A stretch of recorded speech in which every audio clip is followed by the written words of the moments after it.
सुसमाचार का ताला खुल गया। ये श्रृंखला है कई संदेशों की। ये संदेश नंबर 3 है, आविष्कार किए गए लोगों को सुसमाचार। तो सुसमाचार जाता है उन लोगों तक जिनको समाज स्वीकारता नहीं, तो ये संदेश उसके बारे में है। प्यारे परमेश्वर यहोवा, आपका धन्यवाद कि आपने सुसमाचार किसी खास जाति या किसी खास देश के लिए नहीं भेजा, बल्कि ये पूरी दुनिया के हर एक देश, हर एक जाति, हर एक कुल, हर एक भाषा के लिए आपने भेजा है। इसका हम धन्यवाद देते हैं और हमारी मदद करें जो हमारे प्रिय लोग इसको सुनते और समझते हैं। यीशु मसीह के नाम से मानते हैं, आमीन। तो संदेश नंबर 3, अस्वीकार किए गए लोगों को सुसमाचार। तो यीशु मसीह बात करते हैं यहाँ पर निकोदिमस के साथ में। आइए क्या बात हुई उसको हम पढ़ते हैं। यूहन्ना का 3 अध्याय। फरीसियों में से निकोदिमस नाम का एक मनुष्य था जो यहूदियों का सरदार था। उसने रात को यीशु के पास आकर उससे कहा, रब्बी, हम जानते हैं कि तू परमेश्वर की ओर से गुरु होकर आया है, क्योंकि कोई इन चिन्हों को जो तू दिखाता है, यदि परमेश्वर उसके साथ ना हो तो नहीं दिखा सकता। यीशु ने उसको उत्तर दिया कि मैं तुझसे सच सच कहता हूँ, यदि कोई नए सिरे से ना जन्मे तो परमेश्वर का राज्य देख नहीं सकता। तो यीशु मसीह ने उसका सवाल कुछ और था कि आप तो जो चिन्ह दिखाते हैं तो परमेश्वर ही आपके साथ है, लेकिन यीशु मसीह ने उसको नहीं समझाया कि ये चिन्ह क्या है, परमेश्वर क्यों दिखाता है और क्यों मैं करता हूँ। वो उसको कुछ और बात बताई कि यदि तू नए सिरे से ना जन्मे तो सब कुछ तू परमेश्वर के राज्य को नहीं देख पाएगा। तो यीशु मसीह उसको समझाते हैं निकोदिमस को रात के समय में। निकोदिमस ने उससे कहा, मनुष्य जब बूढ़ा हो गया तो क्यों कर जन्म ले सकता है?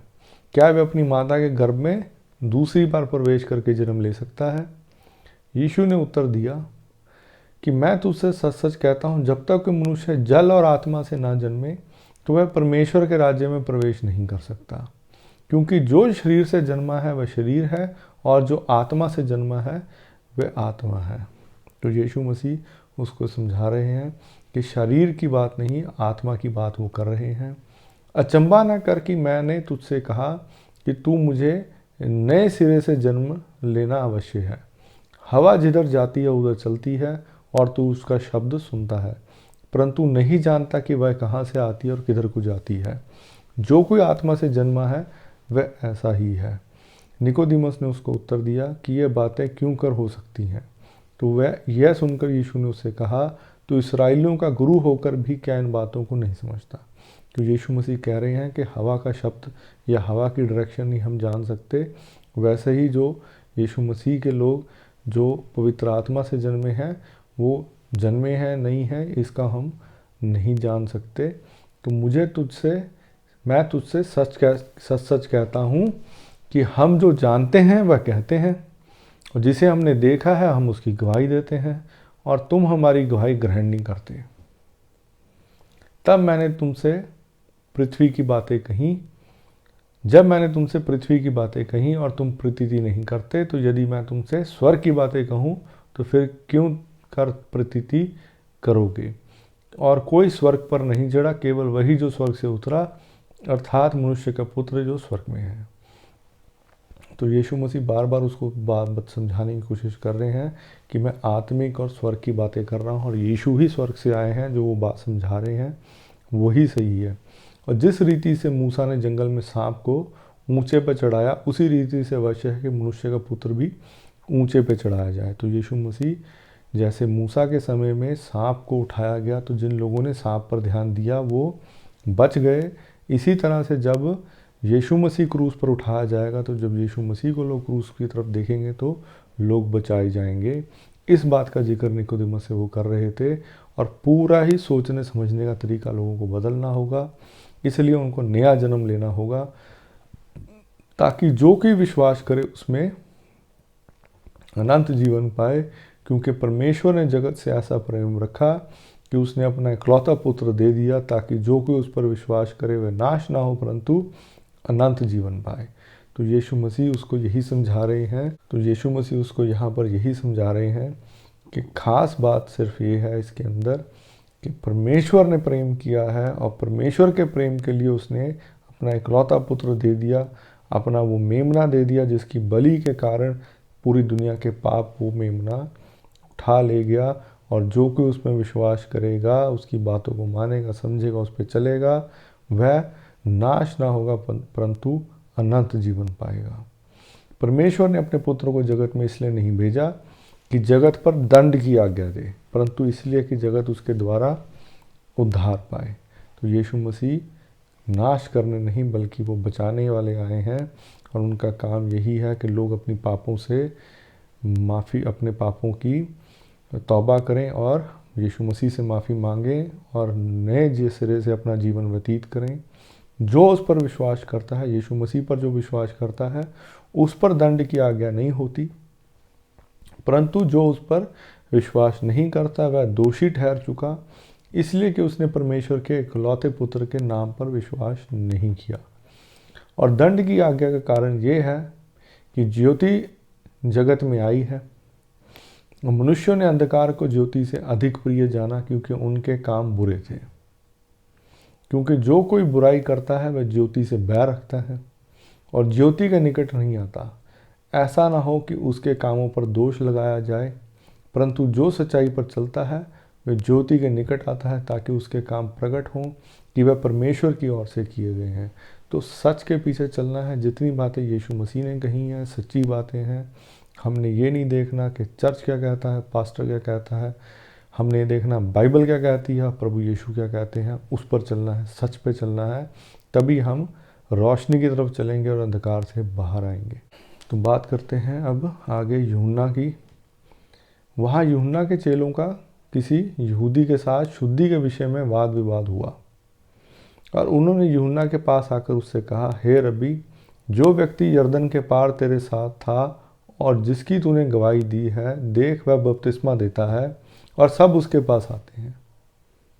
तो लोग आए और यूहन्ना को कहने लगे कि यीशु मसीह बपतिस्मा दे रहा है और सब लोग उसके पास जाते हैं। तो यूहन्ना ने उत्तर दिया, जब तक मनुष्यों को स्वर्ग से ना दिया जाए तब तक वह कुछ नहीं पा सकते।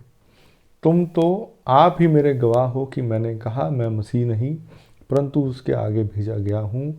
जिसकी दुल्हन है वही दूल्हा है, परंतु दूल्हे का मित्र जो खड़ा हुआ उसकी सुनता है, दूल्हे के शब्द से बहुत हर्षित होता है और अब मेरा ये हर्ष पूरा हुआ है। तो यीशु मसीह ही दूल्हा है, दुल्हन जो है कलीसिया है। इस बारे में पूरा डिटेल में मैं पहले भी समझा चुका हूँ और मैं आपसे गुजारिश करूँगा कि आप दुनिया के अंत के विषय में जो 21 संदेश हैं उनको समझें। तो बेसिक बातें जो आपको समझ आ जाएंगी, तो इन बातों को समझना, जो सुसमाचार का ताला खुल गया वो आपको बातें समझनी आसान हो जाएंगी। तो यीशु मसीह का यहाँ पर जिक्र हो रहा है कि वो दूल्हा है, दुल्हन चर्च है, कलीसिया है, परंतु दूल्हे का मित्र जो खड़ा हुआ है, जैसे यूहन्ना अपना बात कर रहा है कि दूल्हे का मित्र वो खड़ा हुआ है, और जब वो ये बात सुन रहा है कि यीशु मसीह बपतिस्मा दे रहा है और लोग सब उसकी तरफ जा रहे हैं, तो खुश हुआ, इस बात से हर्षित हुआ और अब मेरा ये हर्ष पूरा हुआ, वो उनको समझाता है। अवश्य है कि वह बढ़े और मैं घटूं। जो ऊपर से आता है वह सर्वोत्तम है, जो पृथ्वी से आता है वह पृथ्वी का है और पृथ्वी की ही बातें कहता है। जो स्वर्ग से आता है वह सबके ऊपर है। जो कुछ उसने देखा और सुना है उसकी गवाही देता है और कोई उसकी गवाही ग्रहण नहीं करता। तो यीशु मसीह की गवाही के बारे में मैं आगे भी बताऊंगा। तो यीशु मसीह की गवाही लोग ग्रहण नहीं करते। जिसने उसकी गवाही ग्रहण कर ली उसने इस बात पर छाप दे दी कि परमेश्वर सच्चा है, क्योंकि जिसे परमेश्वर ने भेजा है वह परमेश्वर की बातें कहता है, क्योंकि वह आत्मा नाप नाप कर नहीं देता। तो ऐसा नहीं किसी को आत्मा परमेश्वर ज़्यादा देगा या कम देगा, बल्कि सबको एक सा देता है। पिता पुत्र से प्रेम रखता है और उसने सब वस्तुएं उसके हाथ में दी हैं। जो पुत्र पर विश्वास करता है अनंत जीवन उसका है, परंतु जो पुत्र की नहीं मानता वह जीवन को नहीं देखेगा, परंतु परमेश्वर का क्रोध उस पर रहता है। तो आगे यहाँ यीशु मसीह मिलते हैं सामरी औरत से, उसके बारे में पढ़ते हैं।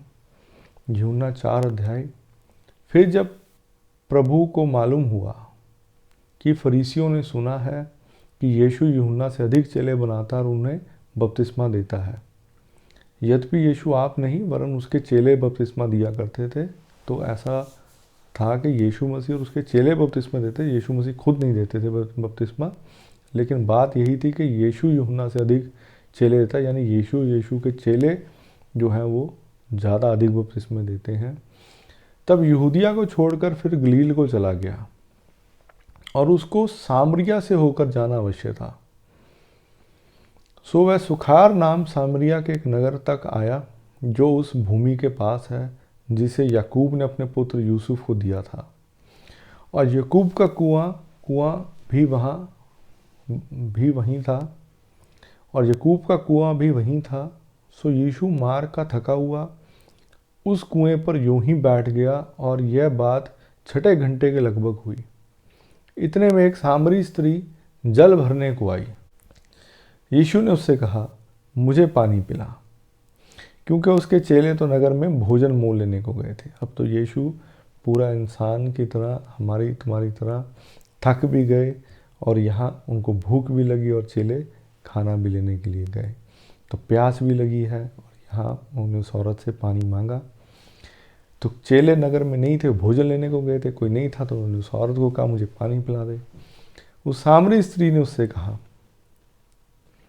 तू यहूदी होकर मुझे सामरी स्त्री से पानी क्यों मांगता है?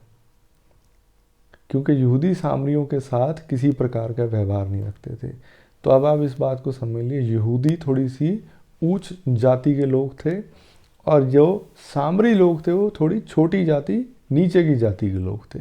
जैसे आजकल आम होता है, शेड्यूल कास्ट लोग होते हैं, और कुछ जो है वो बड़ी जाति के लोग होते हैं, और अमेरिका साइड में दूसरे देशों में काले गोरे का फ़र्क होता है। कुछ इस तरह का फ़र्क जो पहले था वो आज भी इस तरह की बातें लोगों ने बना रखी हैं। लेकिन यहाँ सामरी स्त्री कहती है कि तू यहूदी होकर मुझ सामरी स्त्री से पानी क्यों मांगता है? क्योंकि यहूदी लोग सामरी लोगों के साथ व्यवहार नहीं करते थे। यीशु ने उत्तर दिया, यदि तू परमेश्वर के वरदान को जानती और यह भी जानती कि वह कौन है जो तुझसे कहता है मुझे पानी पिला, तो तू उससे मांगती और वह तुझे जीवन का जल दे देता। तो यीशु मसीह ने उस औरत को बताया कि तू अगर जानती कि मैं कौन हूँ तो मुझसे जीवन का जल तू मांग सकती थी। स्त्री ने यीशु से कहा, उससे कहा, हे प्रभु, तेरे पास जल भरने को तो कुछ भी है नहीं, और कुआं गहरा है, तो फिर वह जीवन का जल तेरे पास कहाँ से आया?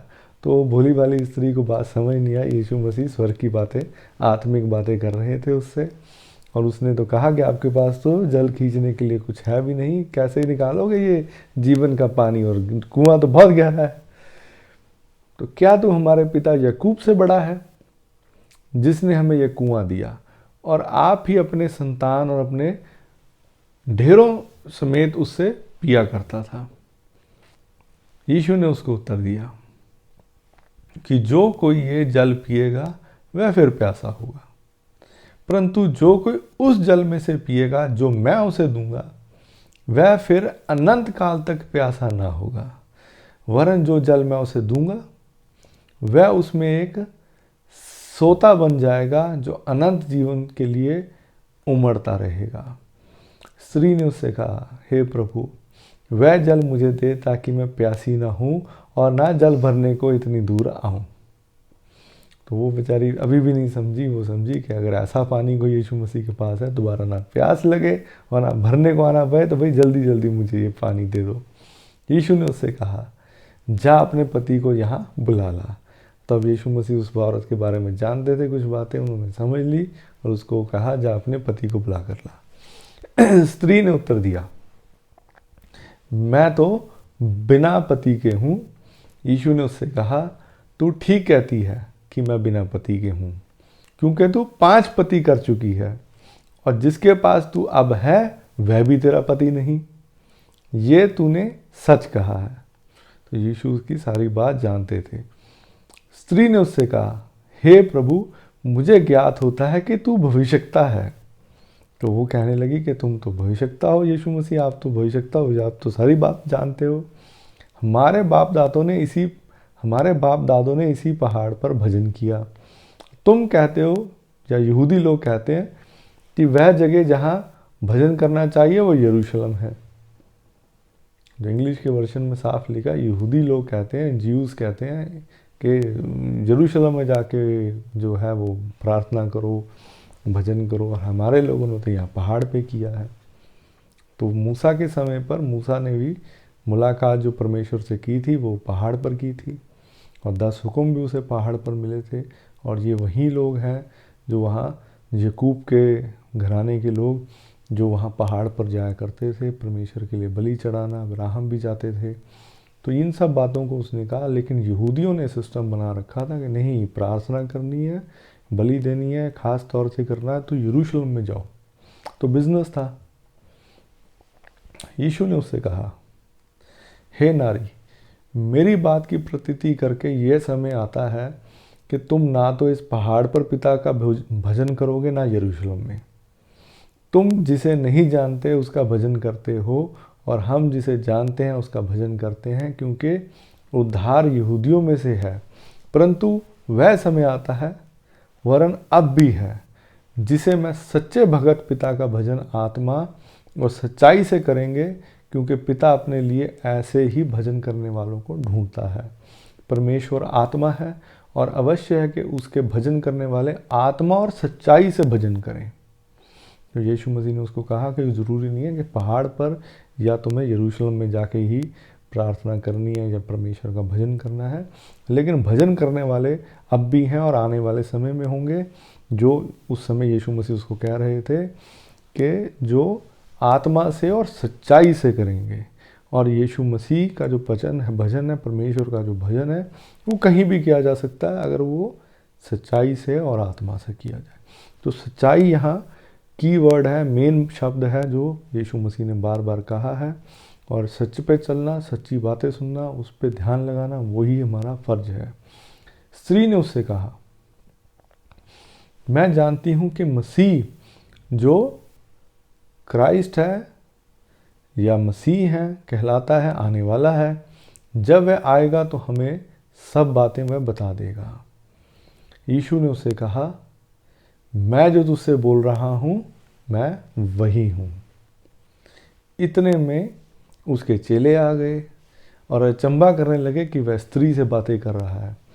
तो भी किसी ने न कहा कि तू क्या चाहता है या किस लिए उससे बात करता है। तब स्त्री ने अपना घड़ा छोड़कर नगर में चली गई, लोगों से कहने लगी, आओ एक मनुष्य को देखो जिसने मुझे सब कुछ जो मैंने किया मुझे बता दिया। कहीं यह मसीह तो नहीं है। सो वह नगर से निकलकर उसके पास आने लगे। इतने में उसके चेले यीशु से ये विनती करने लगे कि हे रबी, कुछ खा ले। तो लोग आए यीशु मसीह से मिलने, सामरी स्त्री लेके आई यीशु मसीह को मिलाने के लिए।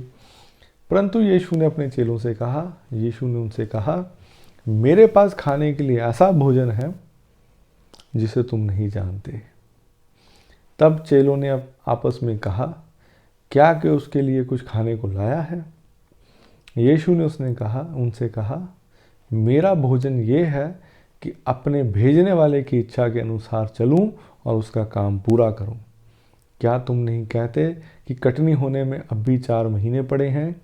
देखो, मैं तुमसे कहता हूँ, अपनी आँख उठाकर खेतों पर दृष्टि डालो कि वे कटनी के लिए पक चुके हैं।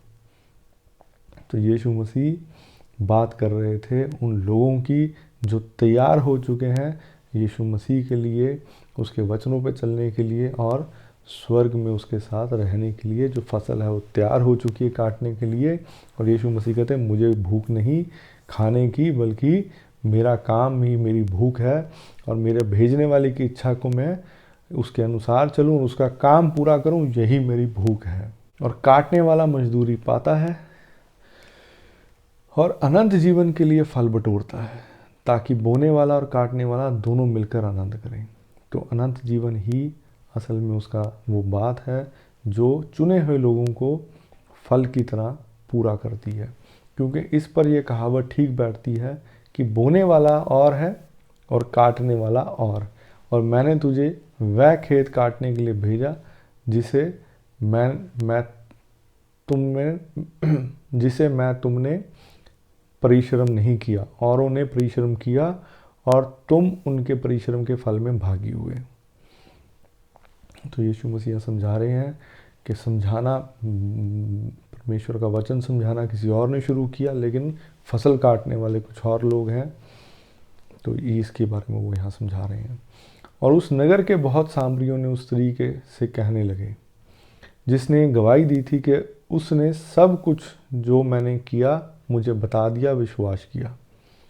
तब ये सामरी उसके पास आए तो उससे विनती करने लगे कि हमारे यहाँ रह। सो वह वहाँ 2 दिन तक रहा और उसके वचन के कारण और भी बहुतों ने विश्वास किया। और उस स्त्री ने कहा, हम अब तेरे कहने ही से विश्वास नहीं करते, क्योंकि हमने आप ही सुन लिया और जानते हैं कि यही सचमुच में जगत का उद्धार करता है, यही मसीह है। ये हमारा वचन यहाँ समाप्त होता है कि यीशु मसीह ने समाचार लाए, आविष्कार किए गए लोगों के लिए सुसमाचार। ये प्रार्थना करते हैं। प्यारे परमेश्वर यहोवा, आपका धन्यवाद कि आपने इस दुनिया के अंदर कोई जाति और कोई भाषा और कोई कुल, किसी में कोई फ़र्क ना रखा और आपने सबको एक समान रखा। और ये जीवन की रोटी और जीवन का पानी आपने यीशु मसीह, जो अपना बेटा, आपका इकलौता पुत्र, हमें भेजा ताकि हम उसमें विश्वास करें और नाश ना हो और अनंत जीवन पाए। इसके लिए आपका जितना धन्यवाद दें वो कम है। हमारी मदद करें इन बातों को समझने में, यीशु मसीह के नाम से मांगते हैं, आमीन।